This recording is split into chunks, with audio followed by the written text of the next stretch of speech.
could try to play, but you're never gonna beat me. Look the other way, what I'm doing ain't easy. Bloody hands stained from the people who deceive me. Muddy hands break through the chains, go free me. Looking for change, looking for pain, pulling a mob, pushing a train. I'll never stop, stick to a lane, pick up the pieces and go rearrange.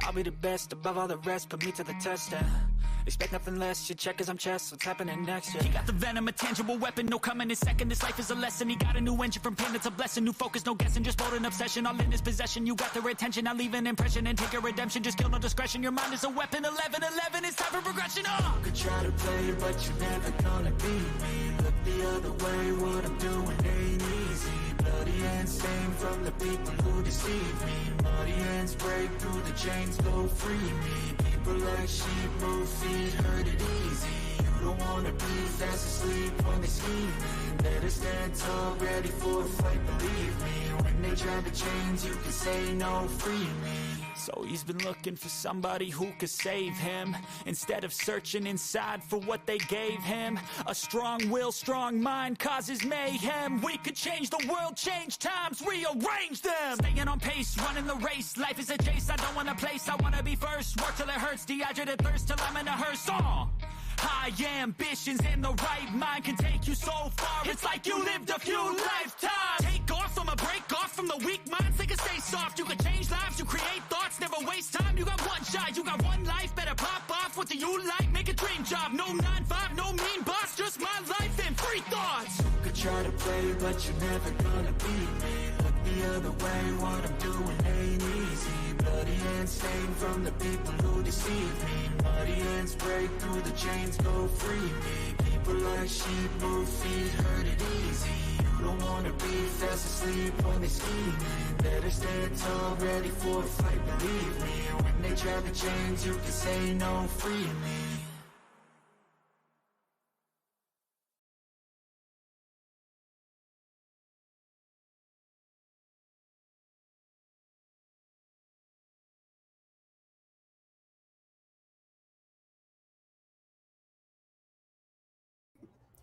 Hey y'all, what's up? Hey Tony, it's good to see you.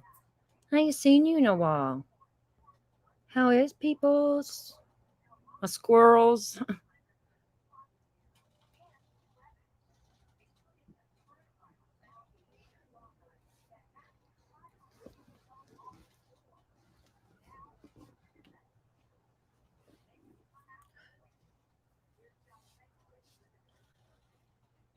Allie, yes, our fellow squirrels. I'm gonna put that in the membership if I can ever remember. Because I don't want to mess with it now because I'll get stuck on it. I'll squirrel off on the memberships of and I'll forget about y'all. I'll go over in there and look and search and do this and I'd probably forget to even put my squirrels in it. It's horrible, isn't it, Allie, having ADHD as an adult? It is. It's rough. I mean, I know it is for kids too, and I never knew I had it as a kid, but yeah, it's rough. Is Frank here? Where you at, my bro? He better get his ass up. Let's see, hold on. Let's see what time it is in the UK. Don't you girls start barking. No, easy. Be easy.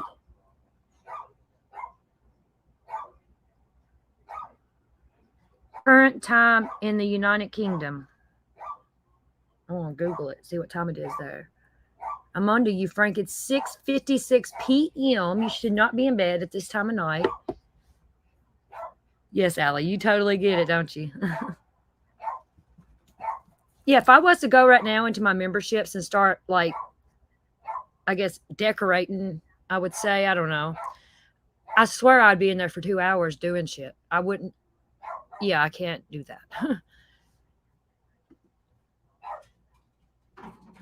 Yep, we were different, Allie. I agree with that, and I think because it wasn't really known when I was a kid. I mean, I heard of it, but it wasn't. It was kind of taboo, really. It's like, oh, they got ADHD, you know what I mean? And people never. We were all the same.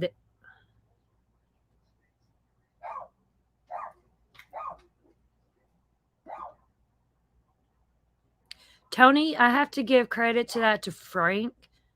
they're random, but it's like a lot of information in those. You know what I mean? And he's that Brian and BK is so random, but yeah, I really think that he was Papa Roach and what was that other one? Looking Inside or something.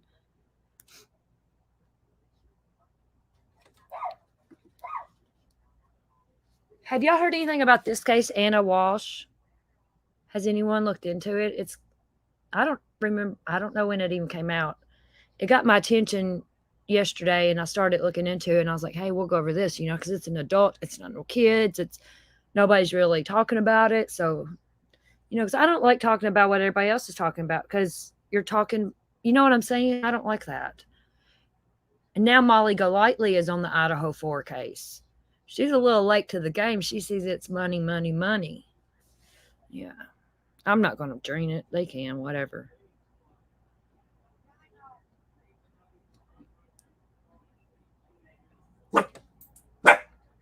Yeah, I haven't like really searched for it either, Allie. And yeah, but we're going to go over it. We're going to learn about it together. Frank's probably doing house duties. You got your little apron on and your little fanny pack, Frank. These fucking neighbor dogs. They're right at my window. I hate neighbors. But I'm too chicken shit to live alone, like out in the middle of nowhere. I gotta have somebody with me. My dogs ain't enough. I got cameras. But that ain't gonna stop an intruder. This day and time, it's crazy. There he is. Where you been? Where you been? You got your fanny pack and apron on, Frank? Cleaning house. What you been doing?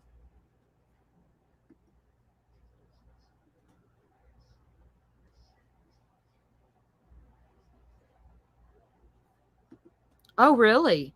That's cool.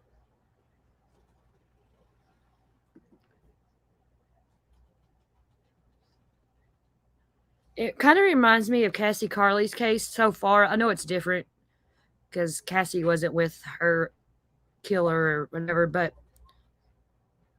a missing mom goes missing, still don't know dad.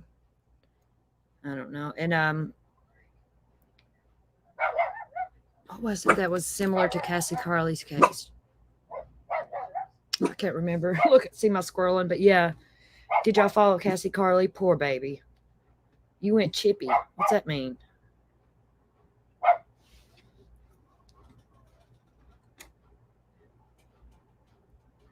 Rich people like that usually are awful, Allie. It's crazy.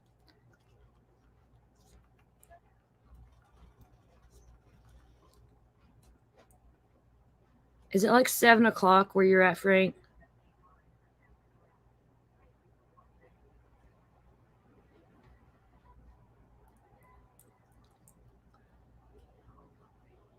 Chippy means a modern fish and chip shop. Oh, he went and got fish and chips. Chippy is modern British slang, originated in the United Kingdom, although outlets selling fried food occurred commonly throughout Europe. Get him, Allie. No roux kebabs. We can't do the roux. What kind of kebab did you get, Frank? Can y'all hear me good? I'm using my computer's system, whatever it is.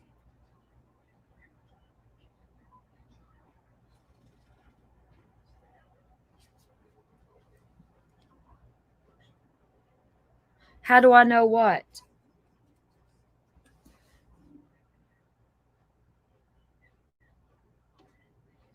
Okay, let's okay, good. My sound's good. At least my computer's got good speakers, thank God. I don't like those. The AirPods don't work good with this. I have the little Beats AirPods, like the Beats by Dre ones. I don't like them either. They're too big for my ear. I can't do it.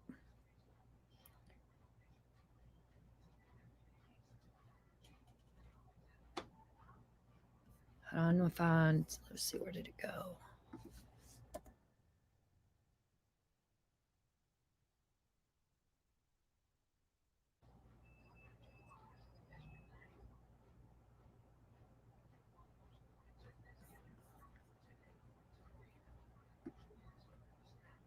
Does anybody know when she went missing? When Anna went missing, what day? That's what I've been trying to find, and I can't find it.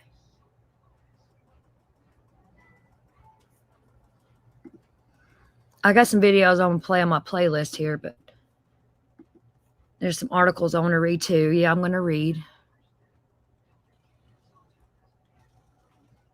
Let's see here.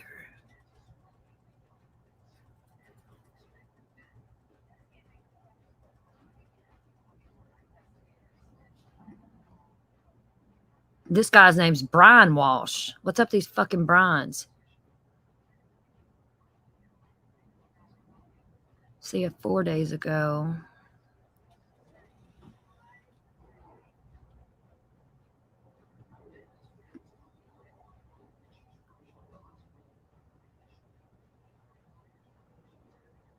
Okay, let's watch this one.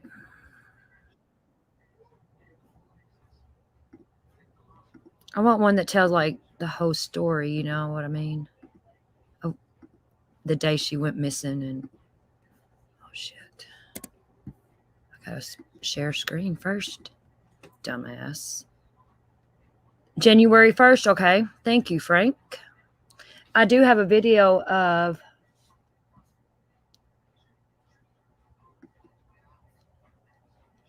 someone that was with him on New Year's. I do have that, so let's watch this. About this even further and where the investigation stands. Let's bring in now forensic psychiatrist Dr. Daniel Bober. Dr. Bober, thank you so much for being with us, and you have been following this story quite closely as well. My first question to you, though, is from the perspective of investigators. Why do you think at this point in time, with so much of what they have recovered, and albeit it might be circumstantial, why is he not yet a person of interest? What threshold do investigators need to meet to reach that? Well, I think they really want to go into it with a very strong case. I mean, it seems like there is a mountain of circumstantial evidence here. And when you think about these fraud charges and the fact that he lied to police already, he doesn't have a lot of credibility.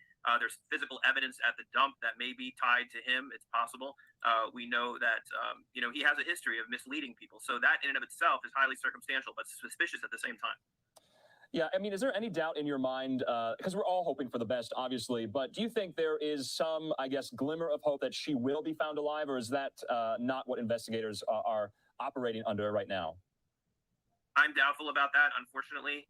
I think we've seen this too many times before, cases like Lacey Peterson, men who were just very narcissistic and psychopathic. I named one of my kids after the Peterson case. Just a little tidbit info. Mother, we've been hearing from friends who knew her, we've been hearing from neighbors. What more can they provide, if anything, to investigators, do you think? Well, I think they just need a timeline of what was happening up until the time that she disappeared, looking at his movements, his social media, which, as we know, they've already done. He searched how to dispose of a 115-pound woman, which, again, seems almost inexplicable. There's, forensic files and CSI out there. It seems like people wouldn't make such a sloppy mistake, which almost makes me think that if subconsciously he wanted to get caught, but he made certainly a lot of mistakes. So I think looking at the social media, looking at his movements, talking to the people that knew him, obviously doing a cell tower dump, looking at all his text messages are going to be critical in gathering information.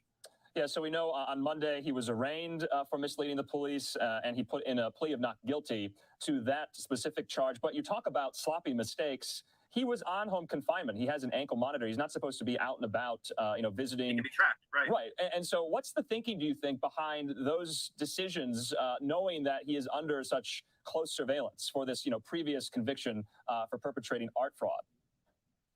Well, maybe he thought that the worst that would happen to him for leaving, in an unauthorized fashion was getting a slap on the wrist. And maybe he was so desperate to dispose of the body or dispose of evidence that he felt like he was going to take the risk. But clearly it was a very impulsive move that was not very well thought out, which is something that you see in these types of personalities.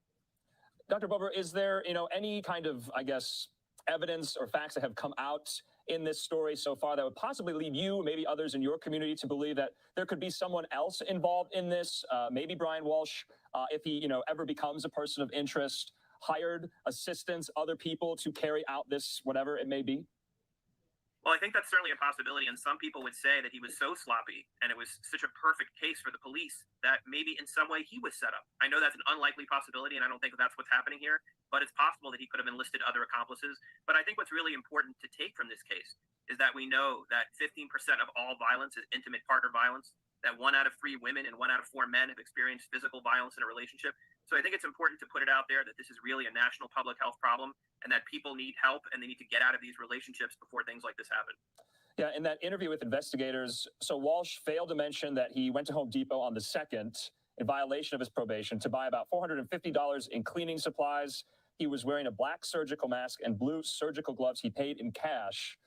Very inconspicuous, right? Right, and to me, it just seems like she's been missing since the 1st. It's now the 11th, and investigators are furiously searching for any trace of her. In your estimation, when are we going to find credit cards, debit cards, her cell phone, statements she made in the hours before she went missing? We don't have much on that.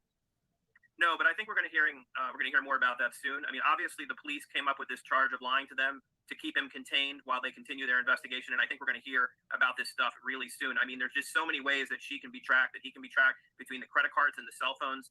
Everyone leaves a digital signature every day, and I think it's going to be very easy to discover in this case. Dr. Barber, last question. Where do we go from here? You're following this just as closely as we are. What are you going to be looking for? Well, I'm going to be looking for, again, what you just said, the credit card information to see, what charges were made, what locations that she visited, and see if they can cross-reference them with his movements. That's what I'll be looking for. All right, Dr. Barber, we appreciate your time and your insight into this, and we'll talk again. That didn't really tell much, did it? Hey, Zena. Hey, love. Okay, this talks about her where she was a realtor. No, that's not the one I want. Hush. Girls, easy. Let's see. I got a playlist here.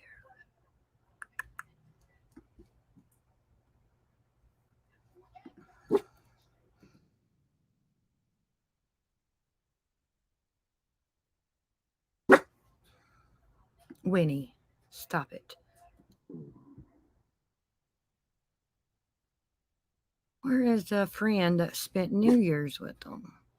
Here we go. Here we go.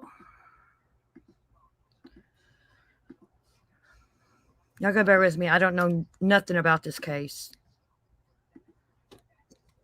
Except for what? I don't know. I know she's missing. She was a realtor.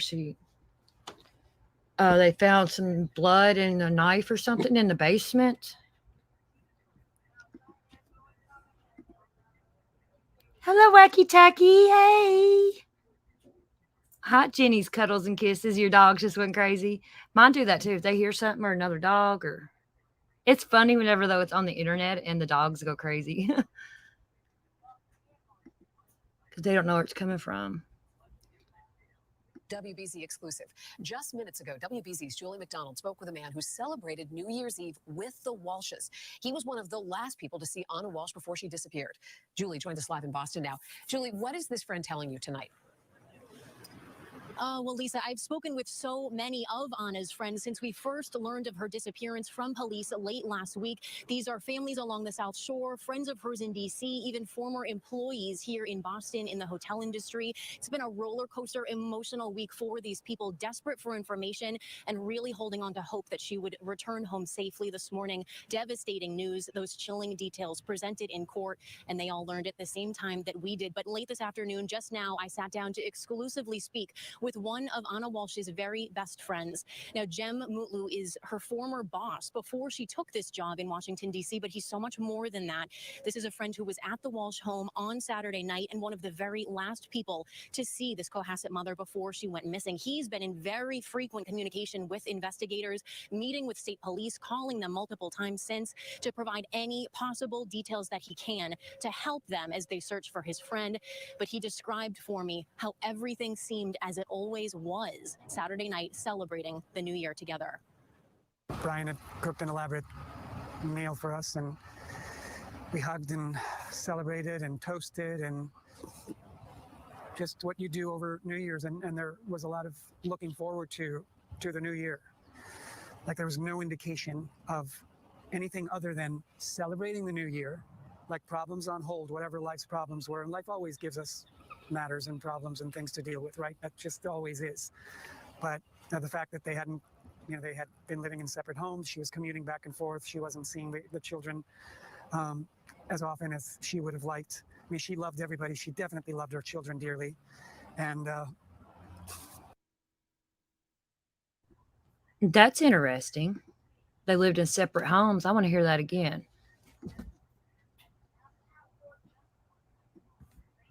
gives us matters and problems and things to deal with, right? That just always is.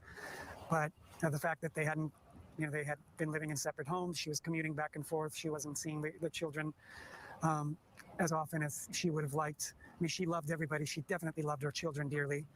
And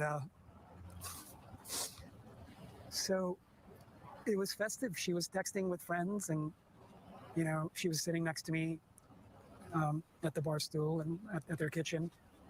There was absolutely no indication that any modicum of a tragedy of disappearance or anything else could have happened that night. Now, this dear family friend, Jem, he actually met Ana years ago through Brian. He was first friends and colleagues with Brian through a leadership course years ago, then met Ana and has closely befriended this couple over the years. Even that being said, his closeness and his love for this family, he admits that there were times during this week that he began to feel that this timeline didn't add up, and he sadly suspected foul play. You'll hear more from him ahead on WBZ at 6. I'm live in Boston tonight. Julie McDonald, WBZ News. All right, Julie, we'll see you at 6 o'clock. Still no sign of the missing Massachusetts mom who's been missing since New Year's Day, but authorities say they have found more evidence and none of it bodes well. A search of a garbage dump has turned up clues that may be connected to Ana Walshe's disappearance. This while her husband remains behind bars, charged with hampering the investigation. Police searching for clues in the missing mom case say they discovered a hatchet buried in the garbage. 39-year-old Ana Walshe has been missing since New Year's Day. Her smirking husband, Brian Walsh, is charged with misleading police, but not with murder. In addition to the hatchet, Massachusetts police digging their way through the heap of garbage at a transfer station 15 miles from Walsh's mother's house also reportedly found evidence of blood, a hacksaw, a rug, and used cleaning products. Steve Cooper is a reporter for WHDH in Boston. Now, all this possible evidence is being looked at by investigators, and they're trying to sort of get a DNA profile here and determine whether these items are connected to the disappearance of Ana Walshe. The mystery of what happened to the mom of three is riveting America. Appearing on CNN this morning to talk about Inside Edition's 35th anniversary, Deborah was asked about the case. Across the board, the story that Brian Walsh has told investigators since his wife was last seen by someone outside the family has simply not added up to what the facts are that they're developing. Cops have also searched a dumpster. He reminds me of that guy from Home Alone. Star Mama, hey. He was going to prison.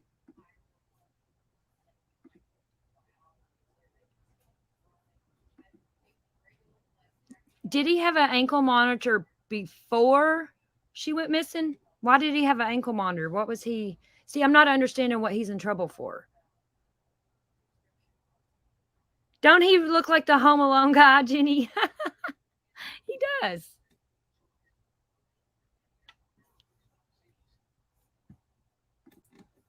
Here, let's take him back here.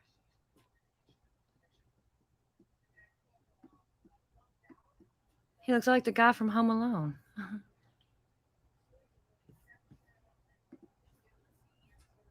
Sold fake paintings. Okay, I heard something about paintings. Okay. Oh, that's really bad. Andy Warhol. Oh, this gets good. See, I didn't know all this. Thank you all. Because I'm like brand new to this case. And I don't know, it got my attention. So here we are. Oh, wow. Look at him smiling. He done something to her. No doubt. Simply not added up to what the facts are that they're developing. Cops have also searched a dumpster at Walsh's mother's home. Walsh told police he drove there the day his wife was last seen. They did find a dumpster behind her condo complex. They seized that dumpster. Walsh only reported his wife Ana missing last Wednesday, 3 days after she was last seen. The missing woman's mother, who lives in Serbia, was quoted as saying her daughter reached out to her a week before her disappearance and begged her to fly to the USA and visit her. She just said, "Please, Mama, come tomorrow," which means that clearly there must have been some problems. Brian Walsh was already on house arrest after being found guilty of fraud after selling 2 fake Andy Warhol paintings. He's currently awaiting sentencing in that case. I guess I would have found that out if I'd listened more, wouldn't I?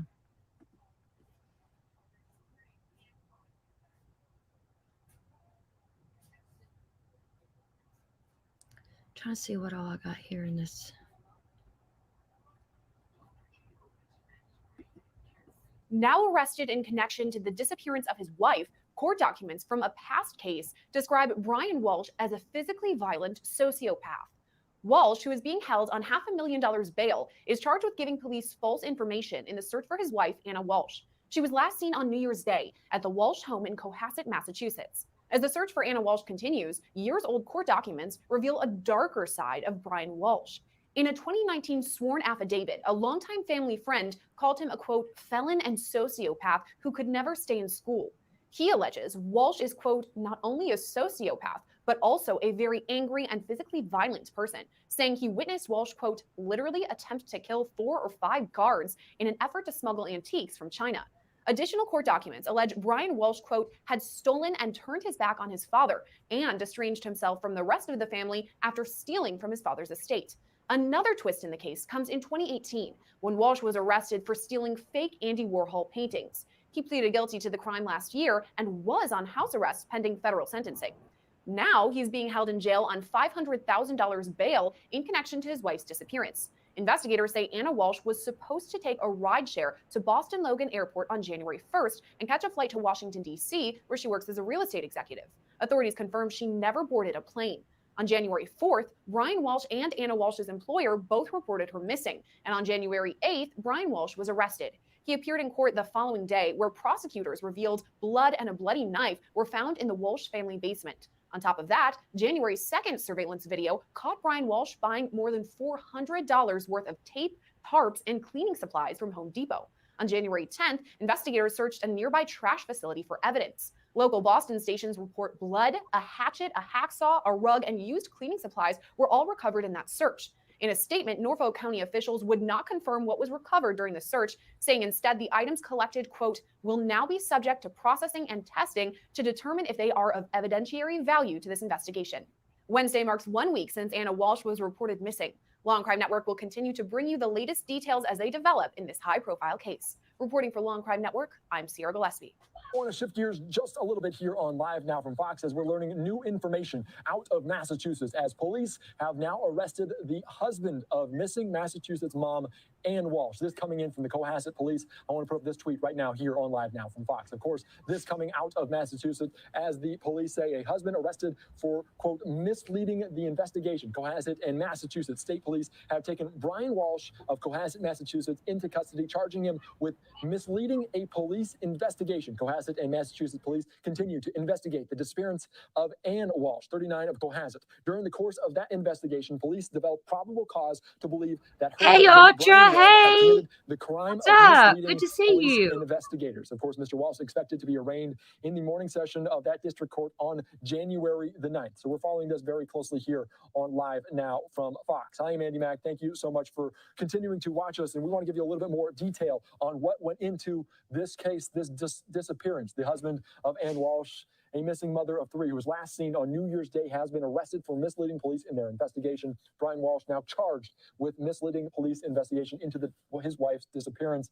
Of course, Ana Walshe, a real estate professional who commutes to her job in Washington, D.C., had garnered national attention with state and local law enforcement traveling over the weekend to the nation's capital as part of their investigation. Family members told police she was supposed to take a rideshare to Logan Airport on New Year's Day to fly to Washington, D.C., where she owns a townhome. Police said there is no evidence Ana Walshe got into a rideshare or that she boarded any flights altogether.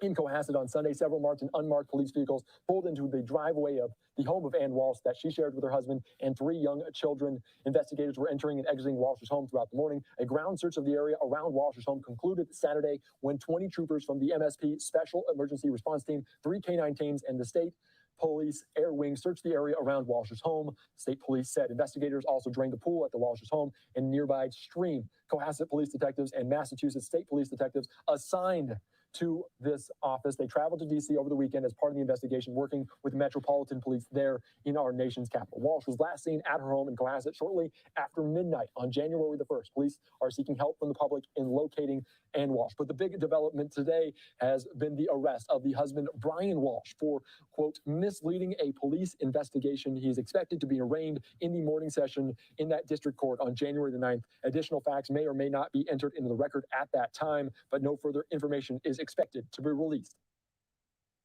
The husband of a missing mother of 3 searched online about how to dispose of a 115-pound woman's body. That's according to 2 law enforcement sources who shared the information to CNN. Goodness. Well, that's just one of the disturbing new revelations about the disappearance of Ana Walshe. You can see a picture over there. Her husband, Brian Walshe, he has now been charged with misleading authorities.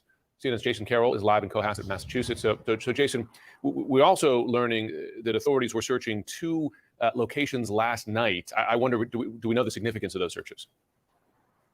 Well, they could end up being very, very significant. It's still early on in this investigation, but as you were saying, much of that search and that investigation shifted here from the home in Cohasset to 2 facilities. One last night at a trash facility in North Boston. That's where investigators, Jim, spent hours combing through some of the garbage there, looking for more evidence in their case. In addition to that, yesterday, late afternoon, early evening, they also spent some time sifting through the rubbish at a dumpster outside of Walsh's, his mother's home.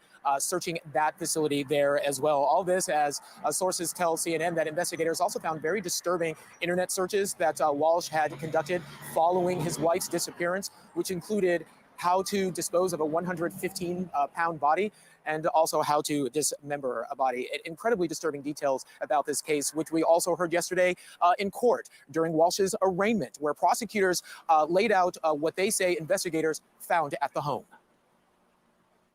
He's on surveillance at that time, purchasing about $450 worth of cleaning supplies. That would include mops, bucket, tops, T-Vex, drop cloths, as well as various kinds of tape. Blood was found in the basement area, as well as a knife, which also contained some blood. During the time frame when he didn't report his wife and gave various statements, that allowed him time to either clean up evidence. And we should also tell you that reached out to the district attorney's office, talking to them this morning, Jim and Erica, expecting to get some more information possibly about their case. That should be happening later today.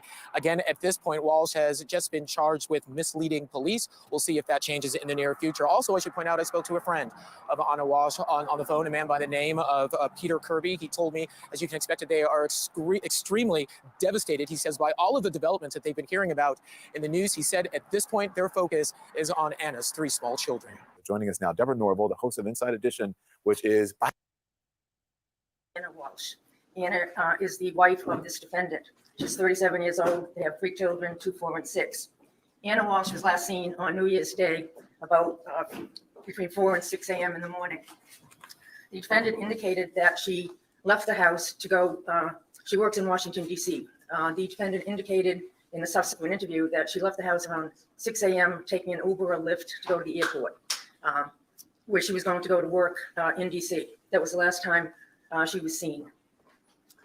In the course of the investigation, police were notified around January 4th by her employees in Washington, D.C. that she had not shown up for work on January 4th. That was the first time that she was notified that she was missing. Up until this point, the defendant had not notified anyone that she was missing. In the investigation, was determined that she actually had a plane ticket for January 3rd, which she did not use and did not show up at the airport, nor her DC job or her apartment in DC. It was indicated that the defendant, police checked during the course of this investigation. There was not a Uber or any kind of Lyft that had picked her up on January 1st. In fact, in the course of the investigation, it was determined that her cell phone pinged in the area of the house, which is located on Chief Justice Cushing Way, that her phone pinged on the 1st and the 2nd, which is after the defendant had said she had left. Additionally, the defendant right now was on house arrest, pending sentencing in federal court. Part of that probation and condition, he was to report his whereabouts if he was to leave the house. He indicated as part of the investigation, when police spoke with him, that on January 1st, he went to his mother's house. However, it took him a lot longer because he got lost going to his mother's house in Swampscott. He also subsequently indicated and stated to the police that he went to Whole Foods and CVS.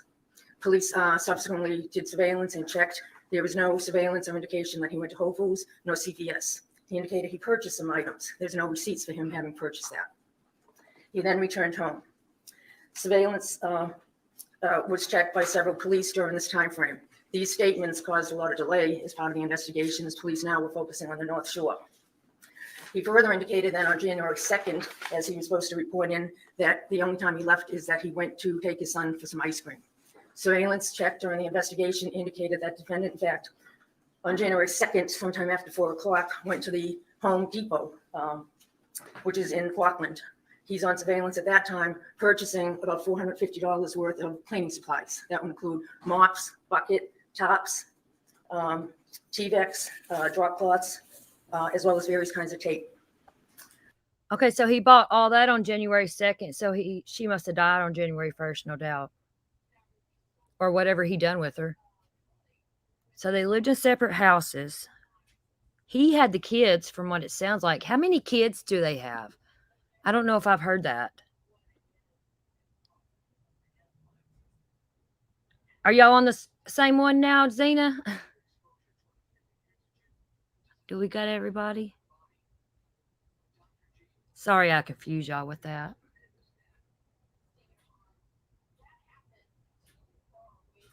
I should shut the chat off on that one so people don't get confused.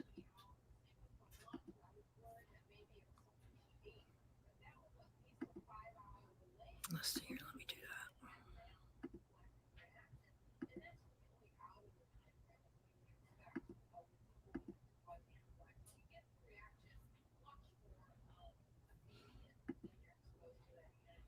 Okay, that should do it.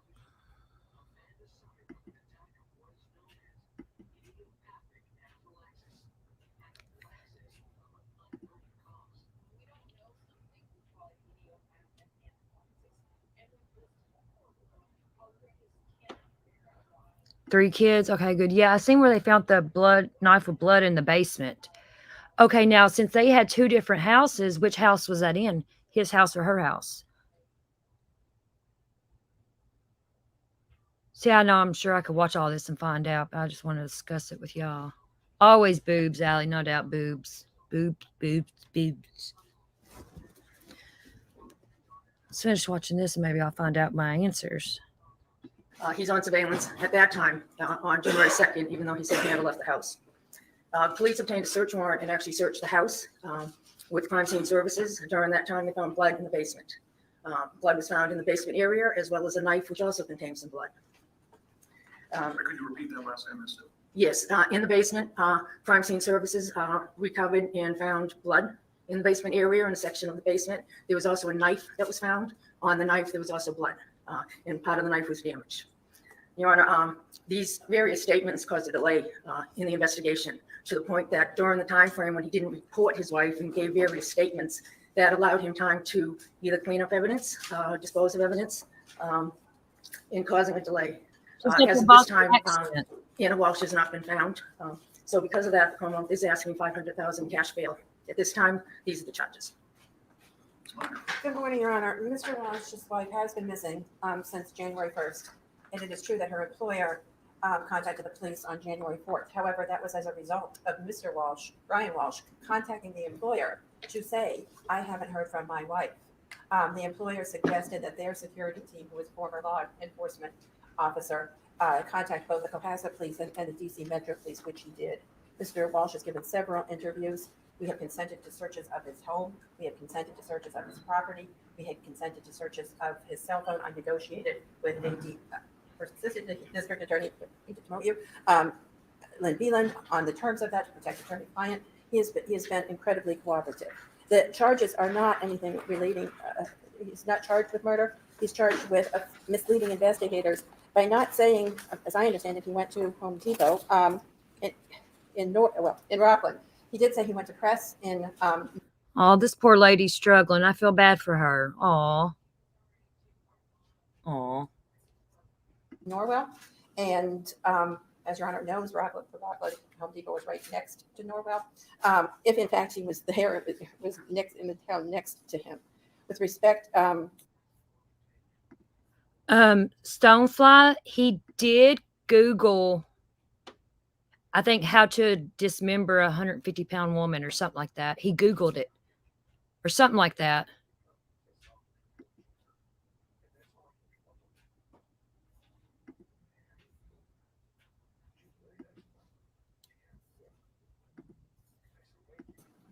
to the other alleged omission is that he was in Brockton and Abington.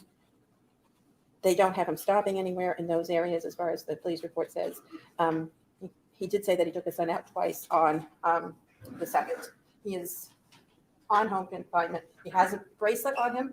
A violation has been noticed of him. So if he leaves here, there's a federal detainer. He will be taken to federal court. And I would suggest that on the bail violations, the federal court, the appropriate place to decide those conditions of release is in the federal court.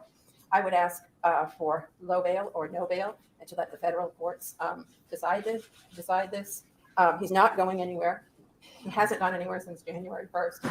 He's been in the house. That's true. He's been in the house with police almost 12 hours a day. I've been in the house with him, with police, for at least 8 hours a day. Well, not yesterday, but yesterday the police were at his house and he was at my home.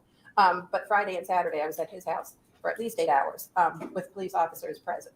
So it's not that he's been there changing evidence or somehow impeding the investigation. The charges are he neglected to mention that he went to Abington and Brockton, and then he neglected to mention that he was at Home Depot. I suggest on those charges, a regular person, as everybody has to be treated, that would be a no bail situation. With respect to violation of conditions of his federal bail, that is most appropriately dealt with in the federal court. Thank you very much, Your Honor. No bail is good, though, $500,000 Zena. cash, $5 million. Means he can't get out. We get a 30-day date, Ms. Minor, please. What date would You tell me any date he would be, we would do this by teleconference from the House of Correction.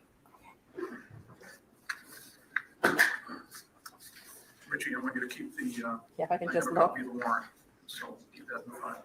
Thank you. So he's still in jail. Bail is set at $500,000 cash. Or 500,000. If you make this bail and get arrested or charged with any more offenses, He could probably come up with that much. held up to 90 days without bail.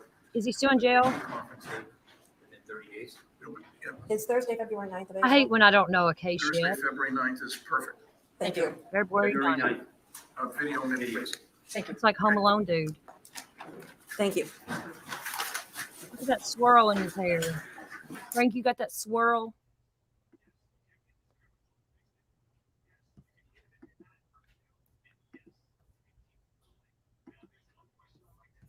Okay, let's see. I want to look up.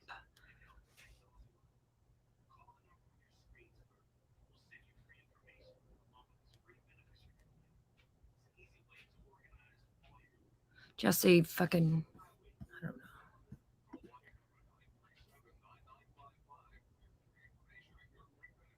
He's already got federal charges, Jenny. I think. Yeah, I agree, Allie. It should be. It should be a violation of probation or parole or whatever. Or, you know, it should be something. Yeah. Oh, my bad, Zena. I'm sorry.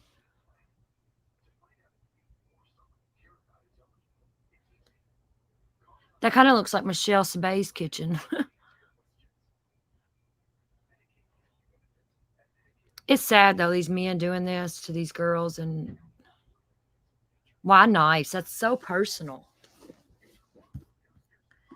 Okay, we're going to see husband of missing Massachusetts mother Ana Walshe was accused of threatening to kill her and a friend in 2014, police report shows.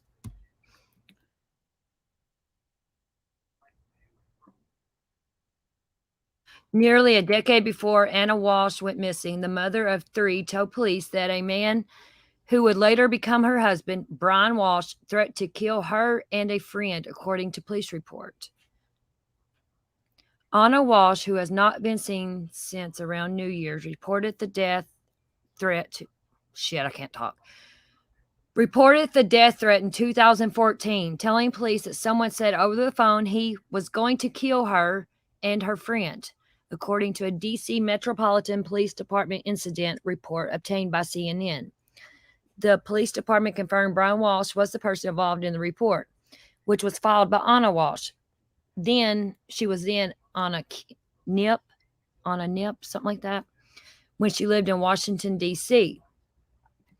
The case was later closed because the victim refused to cooperate in the prosecution, police told CNN. CNN has reached out to Brian Walsh's attorney. Since Ana Walshe, 39, was reported missing by her coworkers on January 4th, authorities in the small coastal enclave Cosset, Massachusetts, have accused her husband of providing a false timeline of his actions around her disappearance, alleging he intended to hinder their investigation. Brian Walsh told police he last seen his wife the morning of January 1st when she left to fly to Washington, D.C., and he spent the next 2 days running errands for his mother and spending time with his children, according to police affidavit. But police allege he lied about the errands, and prosecutors say he was seen the following day at a Home Depot paying cash for about $450 of cleaning supplies. The 47-year-old husband was arrested Sunday on a charge of misleading investigators. Details of Brian Walsh's legal history have also emerged in recent days, revealing harsh criticisms of him made by a relative and family friends during a 2019 dispute over his father's will. In affidavit submitted by his father's nephew and close friends, Brian is described as a dishonest, very angry, and physically violent person. The two close friends also described him as a sociopath.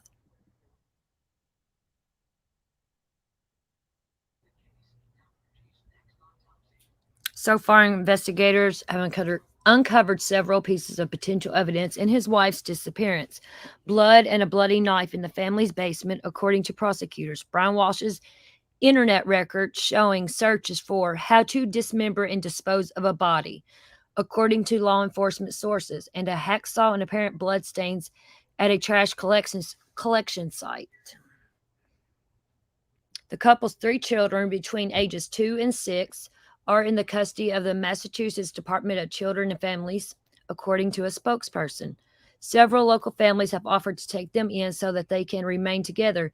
2 of Ana Walshe's friends, Pamela and Natasha, told CNN. My stomach went upside down, Ana Walshe's friend and former colleague Pam said of the hearing she was missing. Walsh is an absolute radiant spirit. You know, they always say that stuff about everybody. I mean, I'm not saying that she's not, but every time someone passes or missing or something, they're like the best person that ever walked on this earth. You know what I mean? Everybody does that. I mean, I don't know what I would do in that situation, but oh, Frank, I hate it. I'm horrible at it. Because, like, my eyes get ahead of myself. You know what I'm saying? I know Home Depot's expensive, but dang, $450, that's a lot. I could get a lot of stuff at Home Depot for $450, like cleaning stuff. No, there's no way I'd pay that. He done it.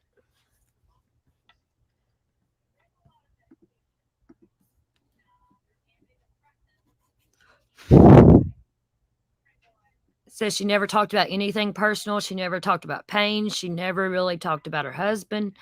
It was all her kids and business and elevation and how she could help other people.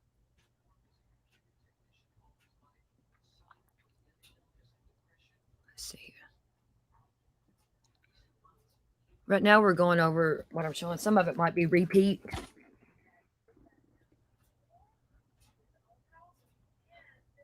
Prosecutor said on Monday he bought $450 worth of cleaning supplies, including mops and tarps. Why would you need a tarp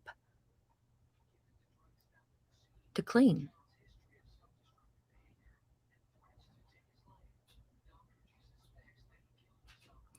Investigators say Ana Walsh's phone pinged near the couple's house on January 1st and 2nd, according to prosecutor, despite her husband's claims that she left to catch a flight to Washington, D.C. the morning of January 1st. I'm just reading through this, trying to get stuff that we haven't. At the Peabody site, they found the hacksaw, torn up cloth material, and what appeared to be blood stains, law enforcement told sources. Further, a search of the Walsh's home revealed bloodstains and a damaged, bloody knife in the basement. Law enforcement sources told CNN that investigators hope to collect blood samples from the couple's sons so they have a direct bloodline sample to compare against bloodied evidence in the case. Brian Walsh is being held on a $500,000 cash bail for the charge of misleading investigators and is set to appear in court on February 9th.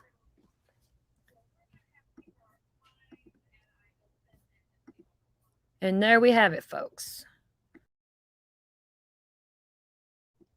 Are we all caught up? I think I am. I got a good idea. Yeah, it's a serious mess to have all that. Yeah. I wonder. Richard Allen. I didn't follow that case, Frank. I didn't follow the Delphi case.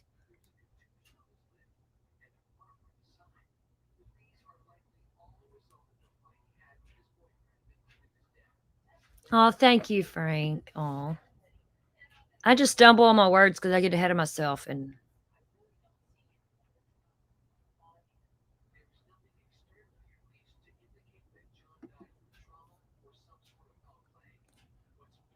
yeah, I don't know nothing about the Delphi case. I didn't get into that one. I'm more into cases like this where it's adults, because when it's kids, it hurts my heart too much. I can't do it. It gives I think about it all the time. It gives me anxiety with these babies.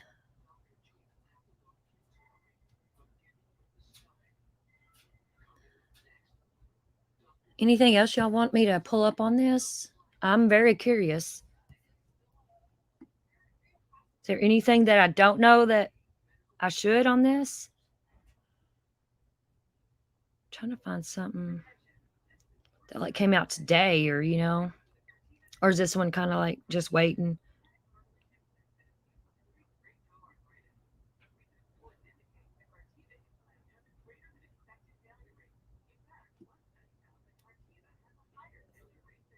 I think you say her name Ana, not Anna, right? Ana.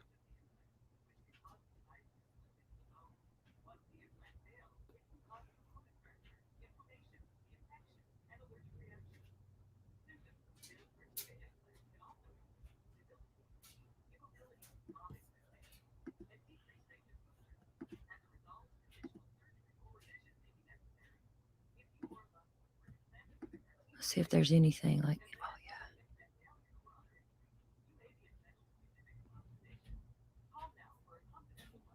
Okay, here's something about. I'm looking for stuff that was posted in the last hour or so.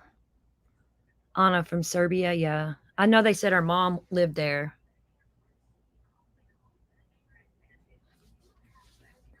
Right, Allie. Give me a little time in a room with one of these nasty. Yeah.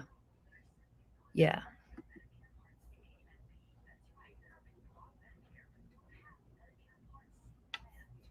About the monitor, he got in trouble for selling fake Andy Warhol paintings, and he has federal charges against him. That's why he has the bracelet.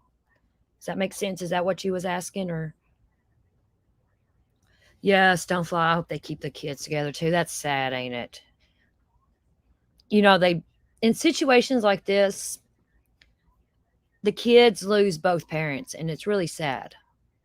Because even though the dad or whoever the suspect is in jail or goes to jail, they're alive, but still you're never going to be out to take care of your kids. Somebody else is going to have to it's really sad. No, Sabrina, not Sabrina, Frank. Serbia, like I think it's a country, or I heard them say it on one of the things that she wanted her mom to come from Serbia to see her.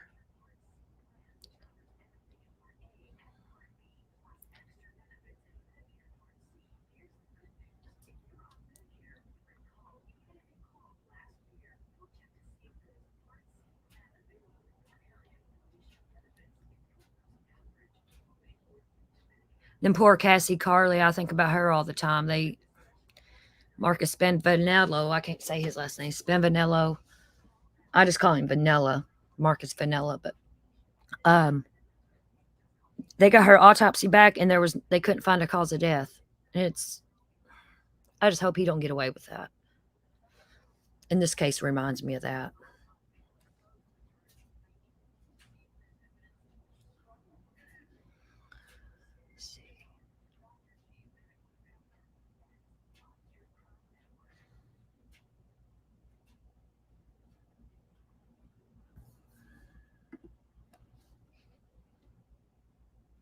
I don't know where Serbia is, Frank.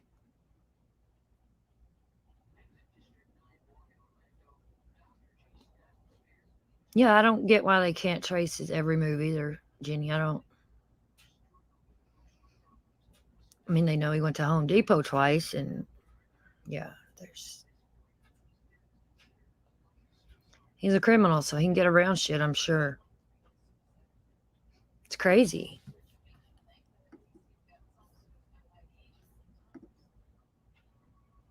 Let's watch this. This is one of Anna's friends that came out in the last hour. Put some insight on her and Brian's marriage.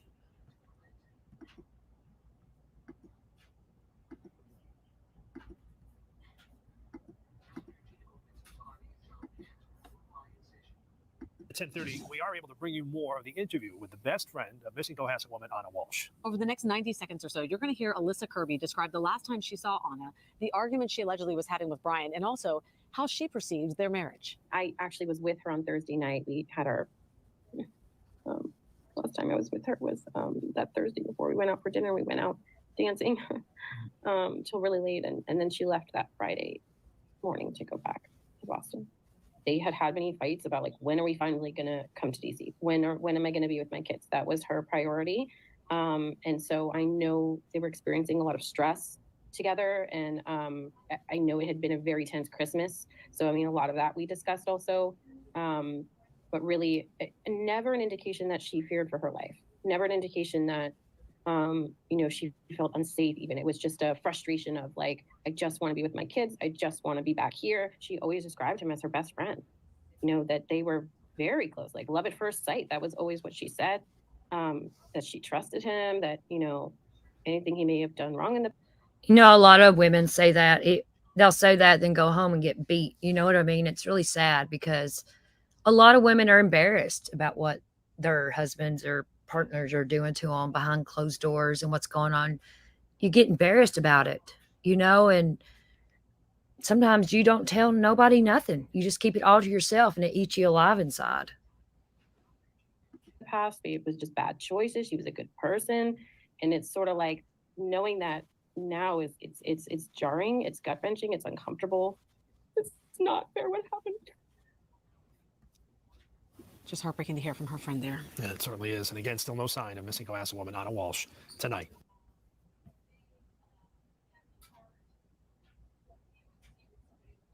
See if this is the one we already watched. Now to a WBZ exclusive. A family friend who was at the New Year's Eve party the night before her disappearance says he didn't see any signs that anything was wrong. He's only speaking to WBZ's Julie McDonald, who's live for us in Cohasset tonight. Julie? Oh, we done seen this. Well, David, the husband. We done seen it.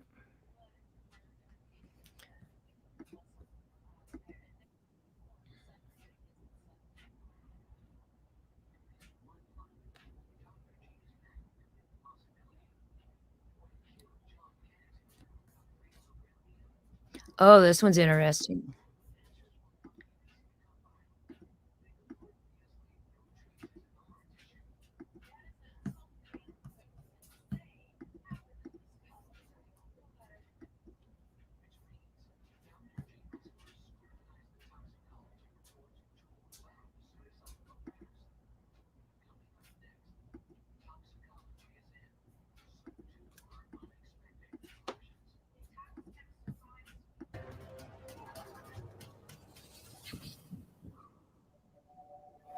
Happy Friday, everyone.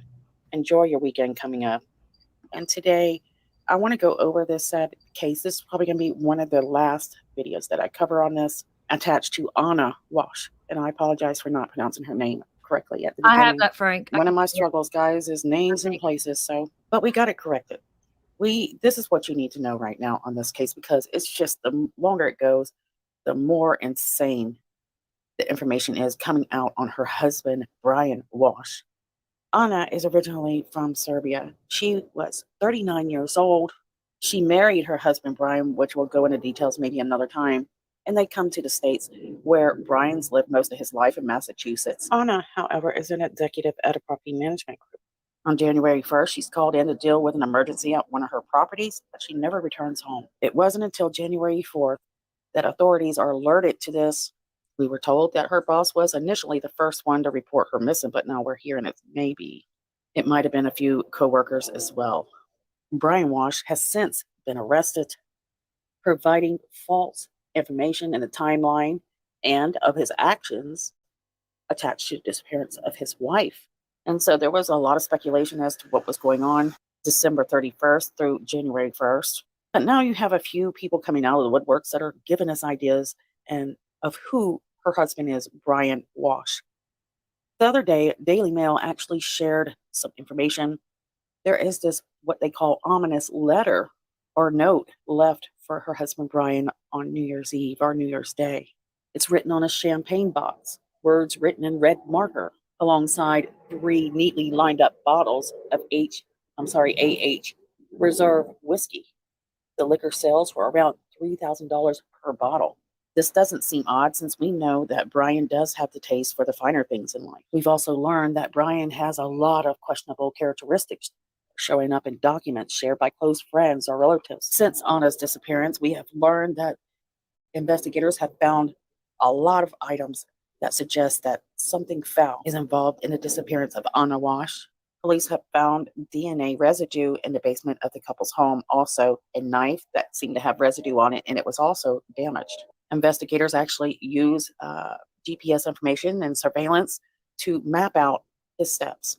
It led them to a few landfills where they found a hatchet, a residue-soaked carpet, and a hacksaw, among there's several other items. These items are believed to be attached to this case. Investigators learned that he had actually searched on the internet how to dispose of a 115-pound body.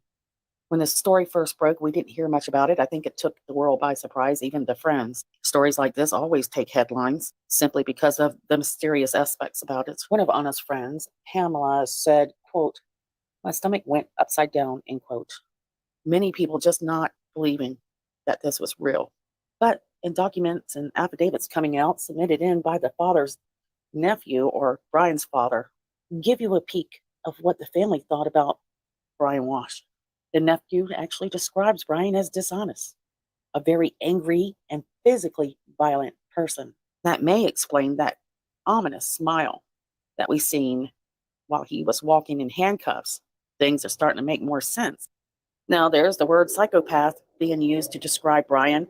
Where that's originally coming from, I'm not certain. Some say that he was diagnosed, but friends are also describing him as a psychopath. But there's something I noticed about Ana in my research. She knows that her husband is on house arrest for stealing 2 Andy Warhol paintings. She understands that he's on the outs with his own family. Even so, she continues to encourage him and support him, inspire him, which is a sign of a lot of love. For me, my investigation has led me to believe that Ana absolutely adored this man, but it was also a lot of work to love him.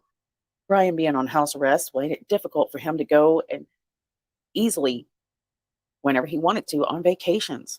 Even going to the store for a loaf of bread was taxing. Ana, as you can see here, she often did whatever she could to help her husband thrive in life, even assisting Brian at times with workshops, even speaking. Just before Ana went missing, she had made reservations to meet a friend. After rescheduling it, January 5th, we learned that she had reached out to her mother, wanting her desperately, asking her to leave her home in Serbia immediately to come visit her. Since then, the mom believes that this was a cry for help. And it makes you wonder if mom knew the complete background of Brian, because now we're learning that Brian had actually threatened Ana's life and a friend, but that didn't stop her from marrying this guy. And every day that goes by, reporters are digging out more and more information on this couple. The harder they dig, the more darkness we're seeing, which is attached to Brian. However, we're seeing that Ana, well, she was a wife that loved him and adored him more than anything in this world, and she would do anything to help him thrive. Ana spent a lot of time trying to help her husband get out of the trouble he got into. Let's go over tidbits of the letter she wrote about her husband. It clearly states that she understands who he is and his demons. She says that he has emotional trauma, which was caused by his parents during his childhood. She even tried to convince them that Brian was actually regretful for his previous actions, referring to the fact that he was conning people and selling fake copies of the Andy Warhol paintings, and that her husband was rehabilitated by emotional intelligence training. And if you look at this picture closely, this one of Brian Walshe smiling, There was no rehabilitation. He was just scamming his own wife. There's absolutely no concern about his wife's whereabouts. Even worse, his children, who are now in the state's custody, and people are battling to keep the kids together. Their children are ages 2 up to 6. They have 3. Natasha Sky is one of Anna's friends that are trying to fight this legal process to gain custody of the 3 kids. She says there are 2 families who have had play dates over and over already. Hey, good. There Hey, are 2 love. families who are willing to adapt and take all 3 Sharon boys Tuck. Hey, together. beautiful. Right now, there are pictures surfacing claiming that Anna might have been dealing with domestic violence the entire marriage. It was on May 21st of 2018 that she changed the caption. She wrote, mild concussion, bruised hip, and a cut. She edited this caption just, I think they're saying, probably 35 weeks ago, 2 weeks before submitting the letter to Judge Douglas Woodlock. Her main goal was to help Brian stay out of jail. So let me go over this letter with you a little bit more in detail. So this letter was sent on June 1st of 2022. My mother suffered a major health event, which caused heavy hemorrhage.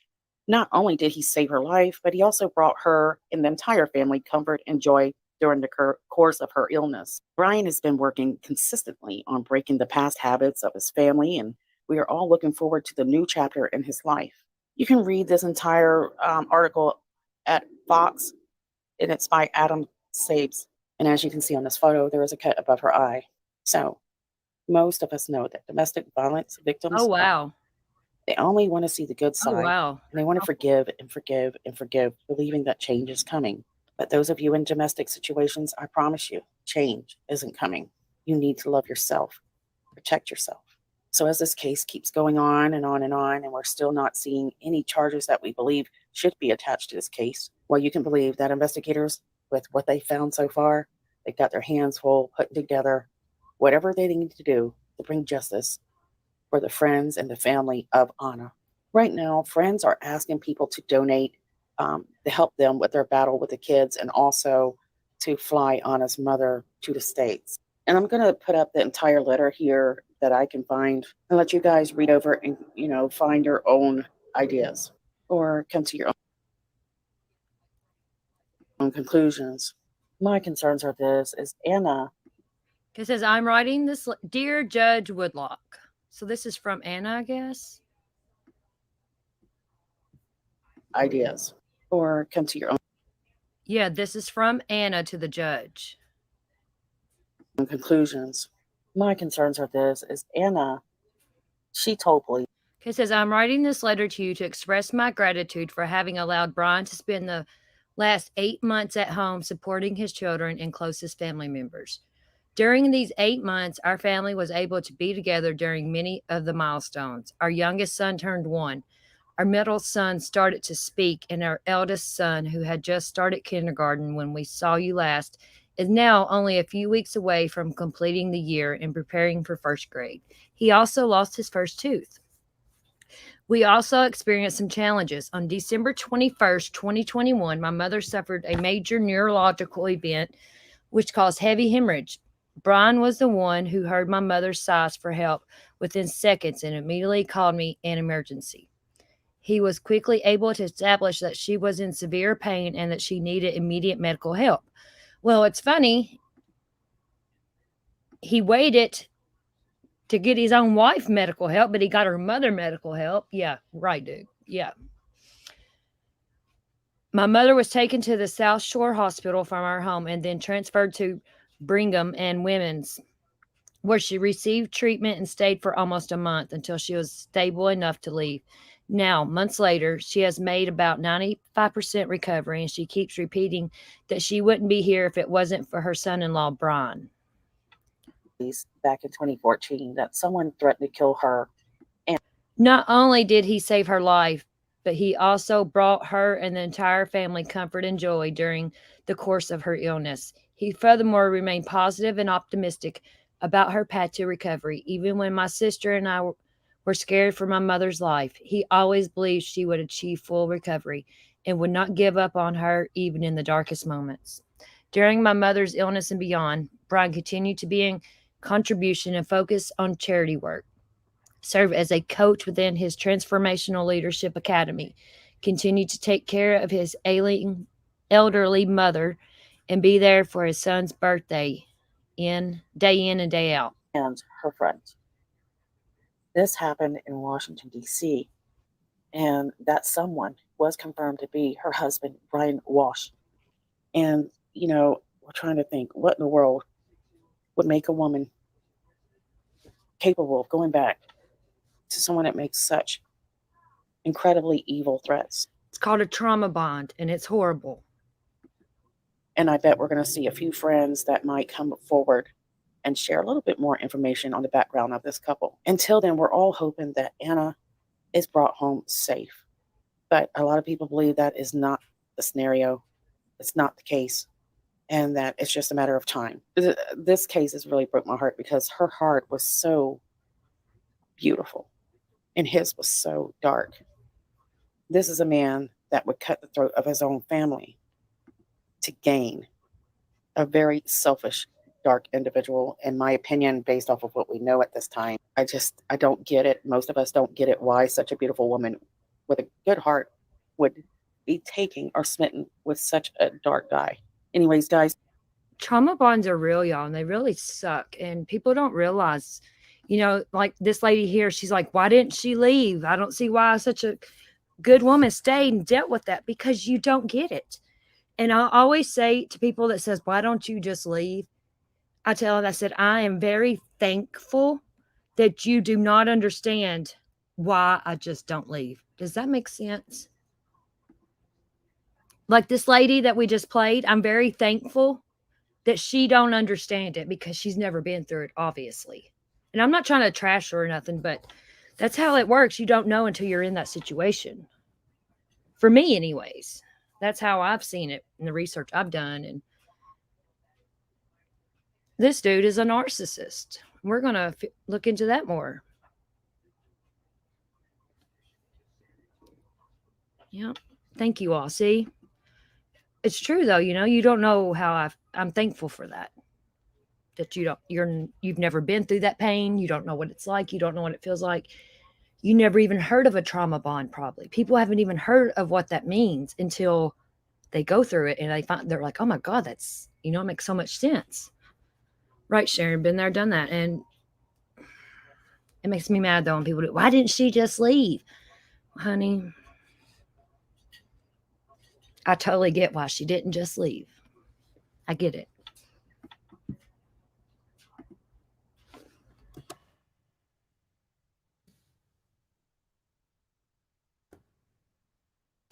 Just a second.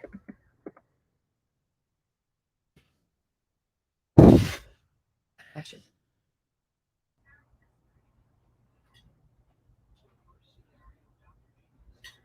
Here's a little video. Let's see. Trying to find a little short video on it. Nothing short when it comes to explaining a freaking narcissist. Okay, this one here. Let's try this one. It's 4 minutes. I'm always going to educate on when I get the chance, so we're going to do this one normal. Welcome back to the Mental Health Minute. I'm Dr. Emily Mayfield, a licensed psychologist. Thank you for watching this video and being a part of the Mindset Therapy family. In today's video, I'll discuss the trauma bond and how to break it.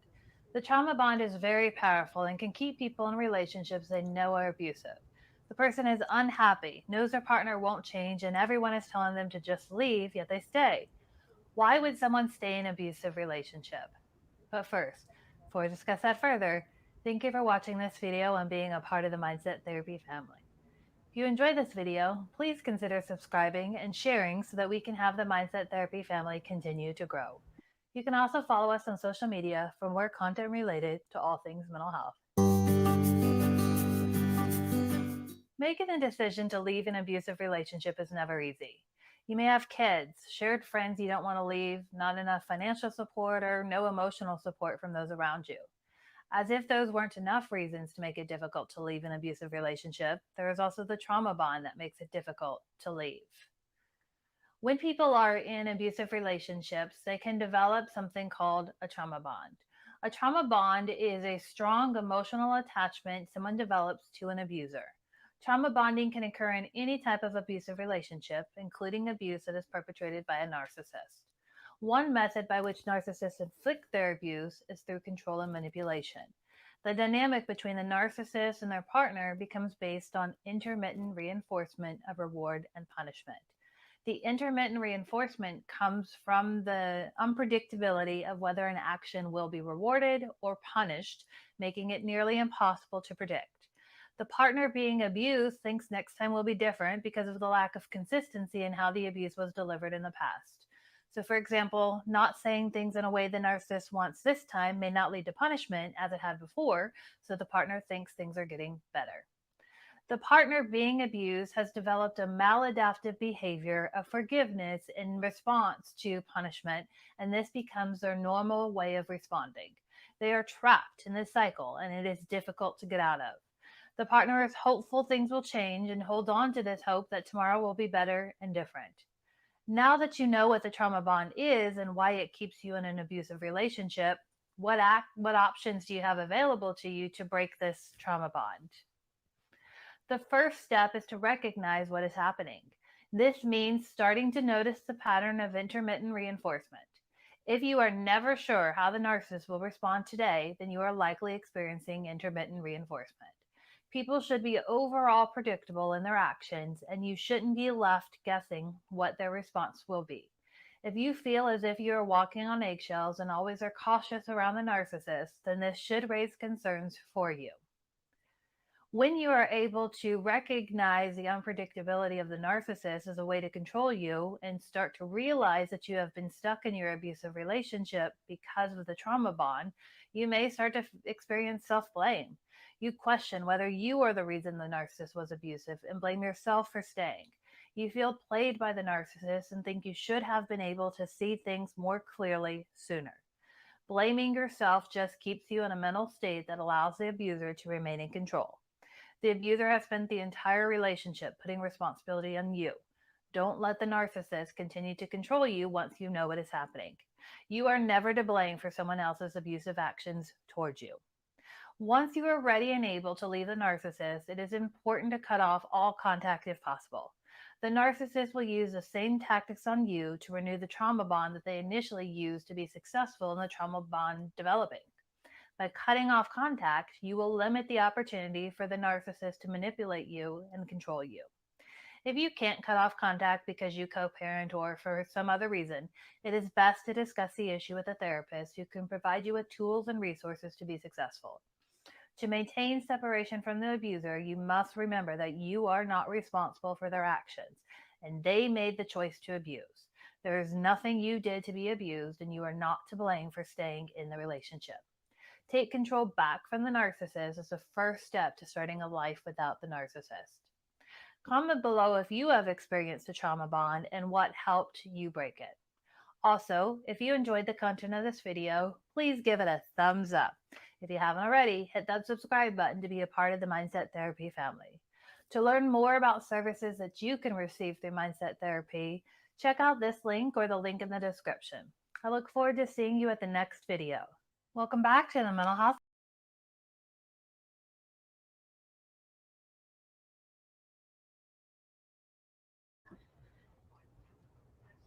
Frank, you're not going nowhere, buddy. Hush it. Hush it.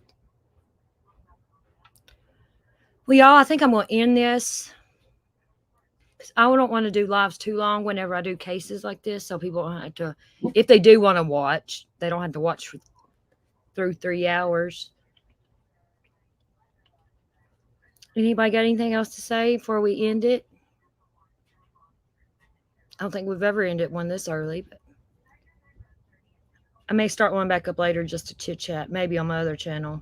So make sure you're subscribed to both channels because I go live on both of them.